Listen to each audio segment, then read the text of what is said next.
Okay, so we are Predictive Text Studio, and this is what we did this weekend. First of all, this is our team. There's 3 students, and we have Eddie as our guide or mentor. So I'm Zach, and I'm Christian. And I'm Alice.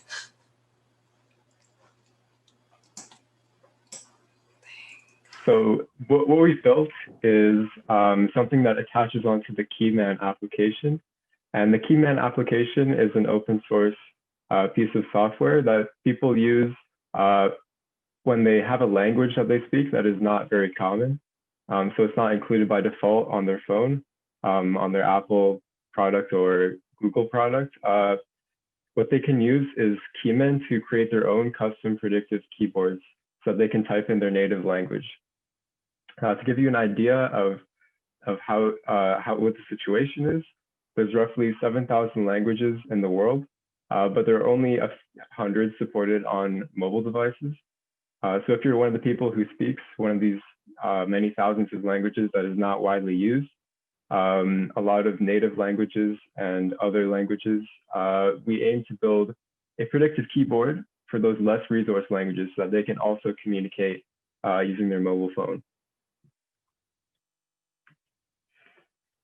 So the type of people who might use Predictive Text Studio are probably not as tech savvy, but they are very community driven, and they definitely have a passion for their language. So it could be something very personal to them. And we want to make an intuitive platform so that they can add their own keyboard to their phone without needing to code anything or have any expertise in mobile development. And not only do we want to have for example, the characters available to type, but the goal is to have predictive text like text suggestion, autocorrect, autocomplete, that sort of stuff that we enjoy in English and other languages. So the goal is to have that be available in their language as well. All right, and so what are we doing to contribute to this? Well, so far this weekend, we've been working on the website, which is a really important part. So we've been doing a lot of web dev, and we've submitted a few pull requests each on the website to improve it. And this is, the website is mainly, the focus is to make it accessible and easy to use for people so that they can easily get their keyboards the way they want them. So you can actually visit the website if you want at predictivetext.studio. And you can check it out while we're talking about it if you're interested.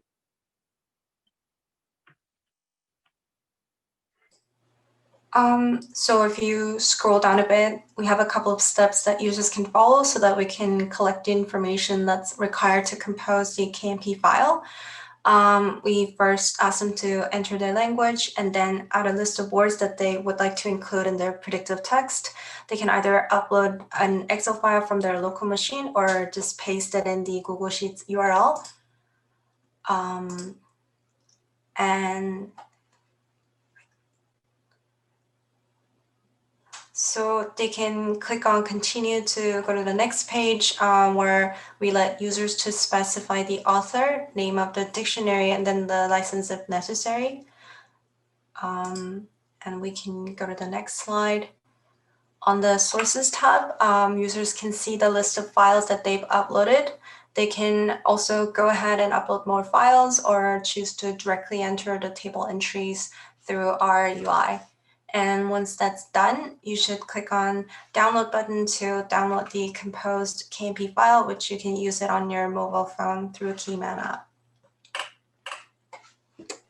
Cool. Yeah, so we're working with a lot of fun and modern front-end technologies this semester. We're using Svelte as our front-end framework, or what some people consider as a compiler. It allows for us to make a small bundle size for a web app, as well as for it to run quickly. And it's pretty close to vanilla JavaScript, HTML, and CSS, so the learning curve should be fairly nice. Also, another upcoming technology is TypeScript, which allows us to use JavaScript, only it allows us to add static types to it. So hopefully it'll give us a richer sense experience, as well as help us prevent a few bugs from cropping up. For testing, we got Cypress, which allows us to do our end-to-end testing, as well as Ava, which gives us some nice unit tests for us to test all of our individual components. And we have Vercel, which allows us to fully integrate our GitHub Actions and deploy everything that's pushed for free.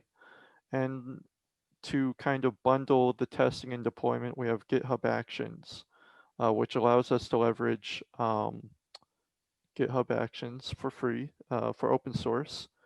And it handles most of our workflow automatically, which allows us to test and deploy our code for us. And we got Keyman, which is our targeted platform. Next, we got our themes for this upcoming semester. So the base functionality was already completed, and the question's now, what now? And that's the answer to that is kind of all aspects of open source development. But our big three themes are accessibility, quality of life, as well as maintainability. For accessibility, again, our audience might not be as tech savvy as we are, so we want to put a lot of effort and time into accommodating them. We want to polish our application to be intuitive and accessible as possible and kind of polish off any rough edges there might be. And this just includes basic UI and UX touch-ups, as well as kind of new features to lower the barrier of entry. For quality of life, we want to expand upon the base functionality we've had, and we want to allow for new types of files to be uploaded. Additionally, we want to automatically reformat any of their spreadsheets for them if they're not correctly formatted. And we want to intelligently handle any spreadsheet given to us based on parameters the user might have. Lastly, but equally as important, we want to make sure our code base is maintainable going forward, and we want to be stewards for the next maintainers to come. So we want to improve documentation to ease the learning curve for onboarding new developers. We want to add additional testing for better stability and to fight against kind of any regressions that may come. And finally, we want to maintain and expand upon our current foundation for more features to easily be built upon. And yeah, that concludes our presentation.